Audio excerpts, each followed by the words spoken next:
सांगली विधानसभा मतदारसंघात देखील काँग्रेसमध्ये उमेदवारीवरून वाद आहे। गटबाजी मागे भाजपचा हात असल्याचा पृथ्वीराज पाटील यांनी आरोप केलेला आहे। पृथ्वीराज पाटील हे काँग्रेसचे शहर जिल्हाध्यक्ष आहेत। काँग्रेसकडून मला उमेदवारी मिळेल असा देखील विश्वास त्यांनी व्यक्त केला आहे। 2024 ची निवडणूक विधानसभेची तुम्ही लढवणारच आहात का, यावर ठाम आहात का?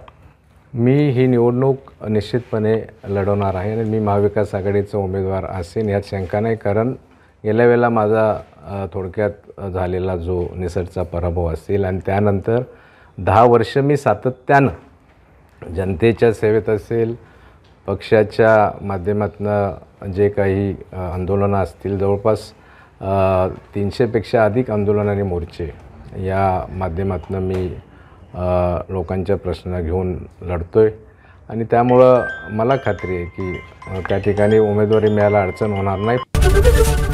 एबीपी माझा, उघडा डोळे बघा नीट।